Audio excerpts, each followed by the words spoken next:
कि मैंने उत्तर प्रदेश में मायावती जी को मुख्यमंत्री बना करके वो बिल्कुल फूंक दिया है। किसी माई के लाल में दम नहीं कि 6 महीने के अंदर मैं प्रधानमंत्री बन के अभी अकेला सरकार नहीं बना सकता, चमार अकेला सरकार नहीं बना सकता, लुहार अकेला सरकार नहीं बना सकता, डोबीबासी खटीक अकेले सरकार नहीं बना सकते। समाज का वोट बिका, 5-5 किलो राशन पे बिका, 1-1 किलो एक मकान पे, पक्के मकान पे बिका, 1-1 हैंडपंप पे बिका। एक औरत ये कहती है, अगर कोई तथाकथित ऊंची जाति का व्यक्ति जो मुख से पैदा हुआ, बाह से पैदा हुआ, जान से पैदा हुआ, वो अगर इनको ललकारता है, वो अगर इनसे कहता है कि अरे चवैनिया हाउ अहिरैया हो, तो ये औरतें तमाम उनको उठ करके जवाब दे पाती हैं कि बने तो सरकार हमार, आवे तो हमार बहन जी के सरकार देख ली हल जाए। ये जो सम्मान जो हम आदान प्रदान हो रहा है, इन सबकी नींव रखी थी हमारे साहब कांशीराम ने। आज साहब कांशीराम का जन्मदिन नहीं है। साहब का जन्मदिन कब होता है? 15 मार्च को, और आज है 19 मार्च। लेकिन फिर भी हम आज साहब कांशीराम की जयंती मना रहे हैं। इसकी भी नींव साहब ने रखी कि अपने महापुरुषों का जयंती और अपने महापुरुषों का जो परिनिर्वाण दिवस है वो एक दिन का मोहताज न रहे, बल्कि पूरे महीने क्या पूरे साल मनाया जाए, जिससे ये सांस्कृतिक परिवर्तन हमारे लोगों के बीच में आता रहे। तो मैं धन्यवाद करती हूँ तमाम जो अलग अलग गांव से यहाँ पर लोग आए हैं, और इसके साथ साथ हमारे जो सबसे क्रांतिकारी साथी इंजीनियर पवन यादव जी, जो हाथी जैसा शरीर भी नहीं केवल लिए हैं, बल्कि एक हाथी वाली गर्जना वाली आवाज भी लिए हुए हैं। और हाथी को देख करके जो वो डर गए और जो उन्होंने वाकया सुनाया, वो वास्तव में साहब कांशीराम के जीवन से जुड़ा हुआ है।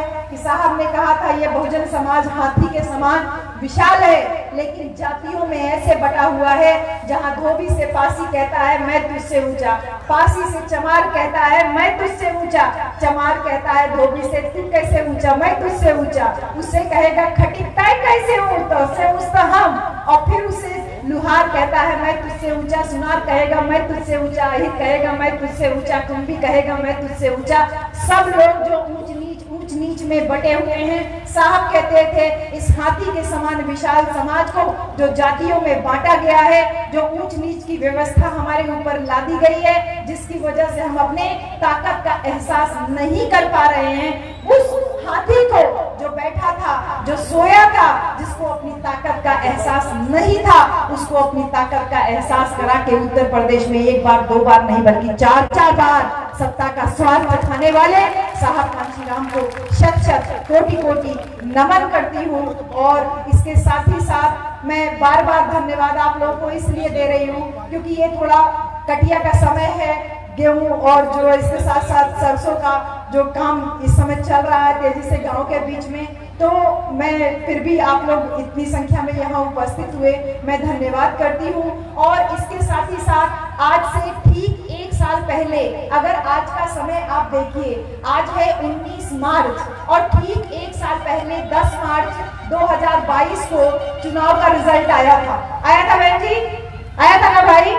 और वो चुनाव का रिजल्ट कितना हताश करने वाला था, कितना निराश करने वाला था। हम सारे लोग परेशान थे कि इतना सारा काम समाज में हो रहा है। मान्यवर कांशीराम साहब ने जिस बहुजन समाज का निर्माण किया, लोगों को सशक्त किया, मजबूत किया, वोट की ताकत का एहसास कराया, लेकिन इसके बावजूद समाज का वोट बिका।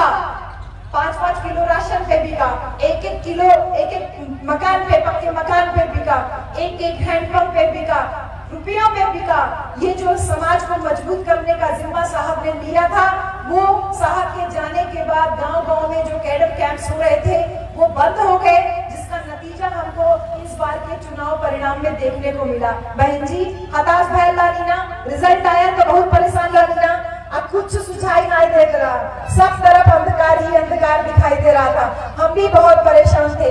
10 तारीख को रिजल्ट आया और 12 तारीख से हम लगातार गांव में लोगों के बीच में जा करके ये कहते कि भले हम आज संख्या में नहीं है, भले हम चुनाव हारे हैं, लेकिन हमारा मन बहुत मजबूत है। हमको साहब कांशीराम मजबूती दे करके गए, उस मजबूती से हम वापस कम बैक करेंगे।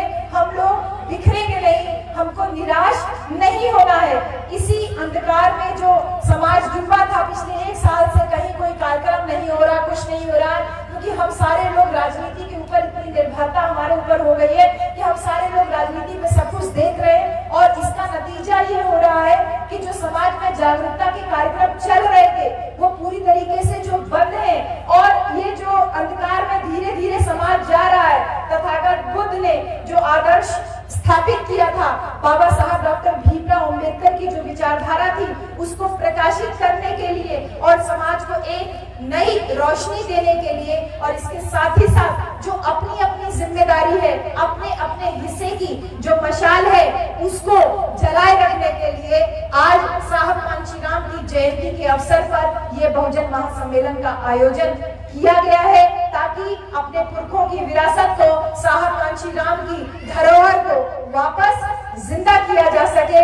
क्योंकि एक उद्देश्य मुझे जो समझ में आता है वो यही है कि अपना गम लेकर, गम हम सारे लोगों के पास में है, हम सारे लोग दुखी हैं, हम सारे लोग परिवर्तन चाहते हैं, हम सारे लोग सत्ता चाहते हैं। तो मैं यही बात आपसे कहूंगी कि शायद आज ये बहुजन शक्ति महासम्मेलन का जो आयोजन किया गया है उसका एक उद्देश्य यही है कि अपना गम लेके कहीं और न जाया जाए, अपना गम लेके कहीं और न जाया जाए, घर में बिखरी हुई चीजों को सजाया जाए, और जिन चिरागों को हवाओं का खौफ नहीं, उन चिरागों को आंधियों से या उन चिरागों को बुझने से बचाया जाए। ये उद्देश्य लेकर के हम आपके बीच में आए हैं। क्योंकि अभी भाई प्रवीण राज जी ने ये बात कही ना कि हो तेरे सीने में सही, मेरे सीने में ना सही, तेरे सीने में सही हो आग, कहीं ये आग जलनी चाहिए। ये आग हम सबके सीने में है, लेकिन हताश समाज कोई भी आग जला नहीं पा रहा है, जिसकी वजह से हम सारे लोग परेशान हैं। साहब कांशीराम की फोटो को मैं देख नहीं पाती हूँ, उनकी आंखों से आंखें मिला नहीं पाती हूँ। हम इसीलिए कहे कि हमारे आने के बाद आप साहब कांशीराम का फोटो लगाइएगा, क्योंकि मैं जब साहब कांशीराम की फोटो की तरफ देखती हूँ तो मेरी आंखों में इतना आंसू आता है कि साहब का वो स्माइल करता हुआ चेहरा, वो मुस्कुराता हुआ चेहरा, और इसके साथ साथ अगर आप उनके चेहरे की तरफ नजर डालिए तो ऐसा लगता है कि साहब की आंखों में एक स्वप्न ऐसा है जो टिका हुआ है। वो स्वप्न बाहर आते आते रह गया, वही दहाड़ वो स्वप्न जो थी वो साहब कांशीराम की अंतिम जो भाषण था, जो लखनऊ के लक्ष्मण मेला ग्राउंड में दिसंबर महीने में 2003 में आप में से तमाम साथी उस मेले में गए थे। बहन जी आपको बताऊं, साहब कांशीराम लक्ष्मण मेला ग्राउंड में सन 2003 यानी आज से ठीक 20 साल पहले एक जोरदार ऐलान किए थे कि मैंने उत्तर प्रदेश में मायावती जी को मुख्यमंत्री बना करके वो बिल्कुल फूंक दिया है, और इसके साथ ही साथ पूरे भारतवर्ष में एक बहुजन नेटवर्क स्थापित कर दिया है, जिसमें तमाम सरकारी कर्मचारी और तमाम किसान, मजदूर, पिछड़े वर्ग के लोग, अल्पसंख्यक लोग, महिलाएं, बुजुर्ग, बच्चे, युवा, छात्र, ये सारे समाज के लोगों का मैंने एक नेटवर्क तैयार कर दिया है। और मैं दावा करता हूं कि अगले 6 महीने के अंदर कोई माई का लाल ऐसा पैदा नहीं हुआ जो कांशीराम को प्रधानमंत्री बनने से रोक सके। ये साहब ने ऐलान किया था 2003 में, बहन जी 2003 में साहब ने लक्ष्मण मेला ग्राउंड में इस बात का ऐलान किया था, और उसके बाद ही साहब को लकवा मार गया, फालिज मार गया, और उसके बाद साहब कभी उठ नहीं पाए, सक्रिय तरीके से लोगों के बीच में नहीं आ पाए। साहब कांशीराम की तरफ इसीलिए मैं नहीं देख पाती हूँ क्योंकि मुझे ये लगता है, जब साहब की तरफ देखती हूँ तो ये लगता है कि साहब मुझसे कह रहे हैं कि मैंने अपना आधा सपना तो पूरा किया, तुम बहनों को मुख्यमंत्री बना करके। बहन जी, हमारी बहन लखनऊ में मुख्यमंत्री बनती है, यहाँ गांव देहात में किसी गली चौराहे सट्टी पे डीजे लगाकर चाहे सुबह हो या शाम को हम डांस कर सकते हैं कि नहीं? गांव में एक एक औरत, हम तमाम गांव में जाते हैं तो ये देखते हैं कि एक एक औरत ये कहती है, अगर कोई तथाकथित ऊंची जाति का व्यक्ति जो मुख से पैदा हुआ, बांह से पैदा हुआ, जांग से पैदा हुआ, वो अगर इनको ललकारता है, वो अगर इनसे कहता है कि अरे चवैनिया हाउ अहिरैया हो, तो ये औरतें तमाम उनको उठ करके जवाब दे पाती हैं कि बने तो सरकार हमारा, आवे तो हमारे बहन जी के सरकार देख ली हल जाए।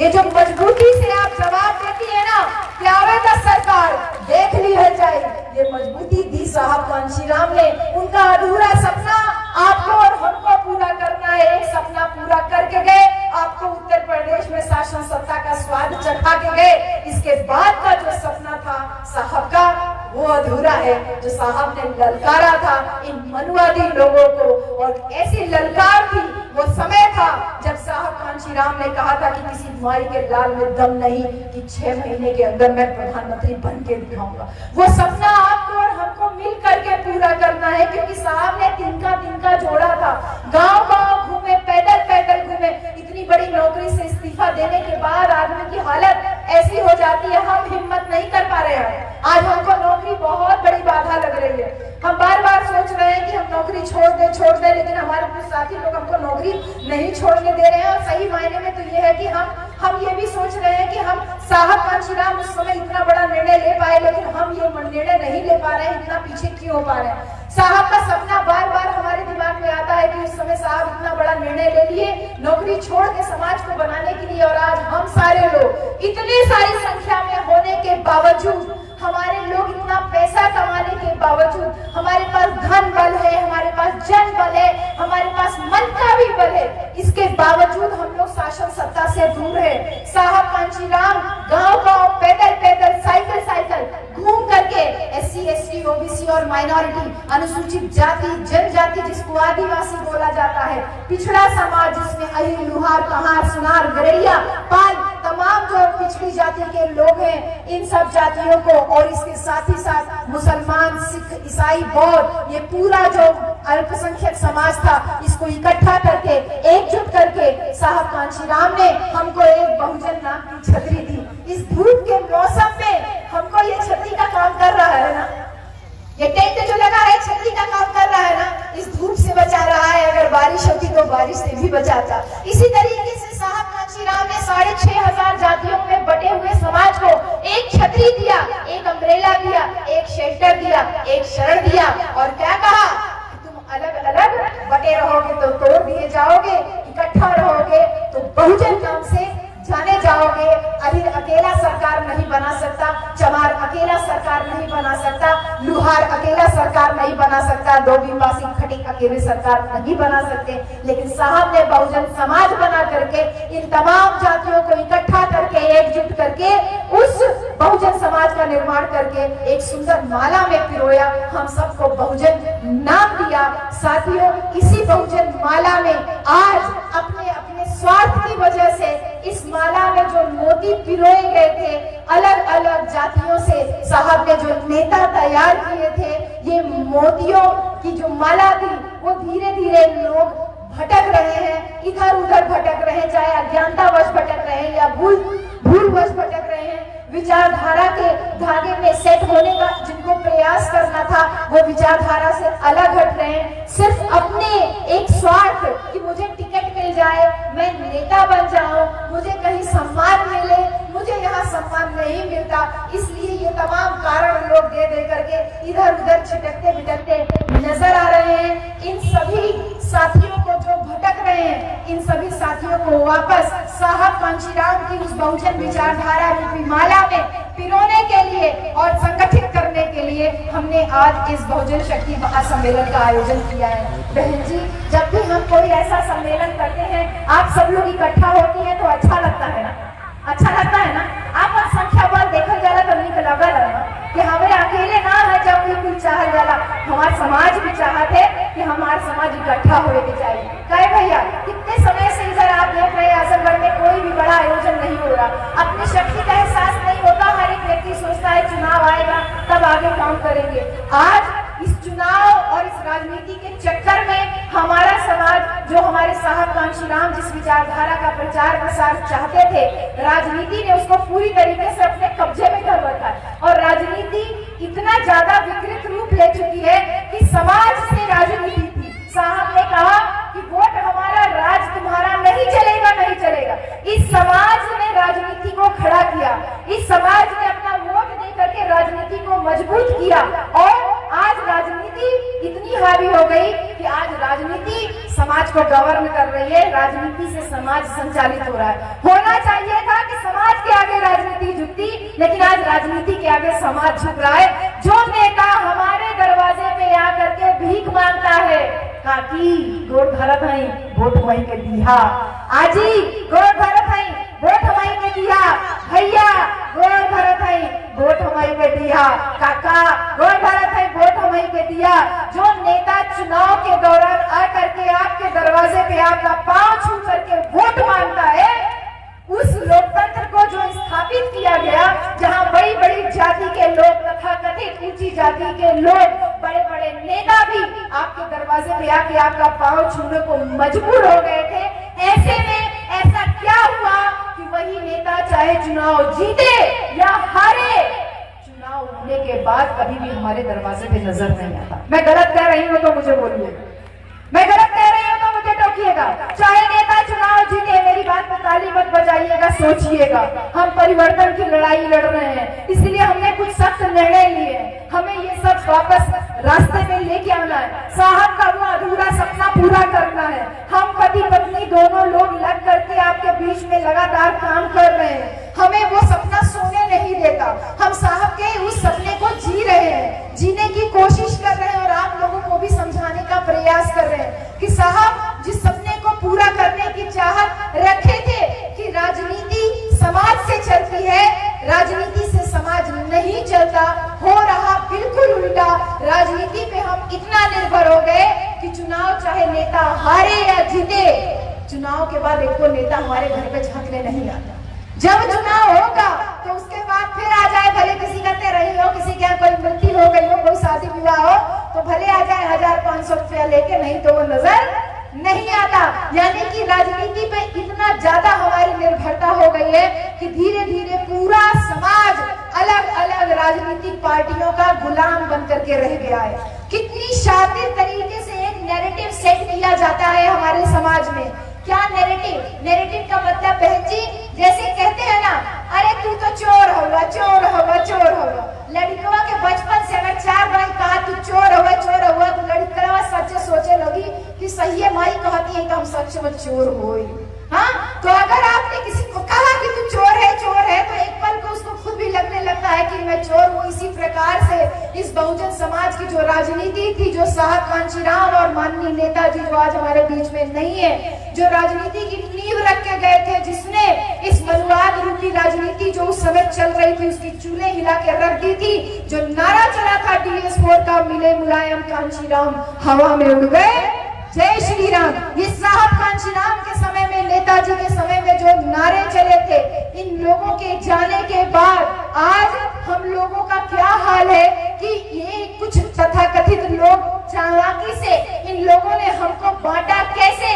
कहा अरे अहिरन के सरकार बनल है, कुल जौने की अखिलेश भैया सरकार बने, मुख्यमंत्री पाए हैं, पद पाए हैं, अहिरन के सरकार बनल है, अहिरे कुल फायदा उठाए ले जाते हैं। अब भैया निशान तो हार तो कुल बेड़ा गौर भूल जाता, भैया लुहार तो हार तो कुल बेड़ा गौर भूल जाते, भैया प्रजापति तो हार तो कुछ मिलबे नहीं करते, कुल तो अहिरे लूट के लग चल जाता। यहाँ समाज के बीच में नैरेटिव सेट कर दिया कि समाजवादी पार्टी केवल अहिरों की पार्टी है और अहिर तुम्हारा सारा हक खा जा रहे हैं। और इसी प्रकार से जब साहब कांशीराम के द्वारा स्थापित दल का सरकार बना, तब भी ये लोग यही कह रहे थे, अरे चमैनिया बैठ गई है, ऐसे ही बोलते हैं ना ये लोग। आप अहिर होकर के मुख्यमंत्री बन जाइए, ये संविधान की देन है, लेकिन ये मनवादी लोगों के मुंह से आपकी जाति निकलती है कि अहिर बैठ गया, चमार बैठ गया, ये इस मनवादी व्यवस्था की देन है। आपको तय करना है आपको कौन सा रास्ता चुनना है। मेरे प्यारे भाइयों, ये नैरेटिव सेट किया गया, अरे चमारों की सरकार बनी है, सारा हक तुम्हारा चमार लेके चले जा रहे हैं। उत्तर प्रदेश में जो पिछले 25 सालों में नहीं हुआ था, उस 25 सालों में बारी बारी से बहुजन राजनीति ही बार बार शीर्ष पे पहुंच रही थी। बहुजन समाज के ही लोग, चाहे अखिलेश भैया हो और चाहे हमारी सम्मानित बहन जी हो, ये दोनों लोग बारी बारी से मुख्यमंत्री बन रहे थे। कुछ लोगों का पेट में दर्द होने लगा कि कैसे इन लोगों की राजनीति खत्म की जाए, कैसे इन लोगों को आपस में लड़ाया जाए। और इसीलिए नैरेटिव सेट किया जाता है कि ये तो अहिरों की पार्टी है, ये तो चमारों की पार्टी है। और अहिर को भी लगने लगा कि सही में ये अहिरों की पार्टी है, और चमारों को भी लगने लगा कि सही में चमारों की पार्टी है। लेकिन आप स्वयं से पूछिए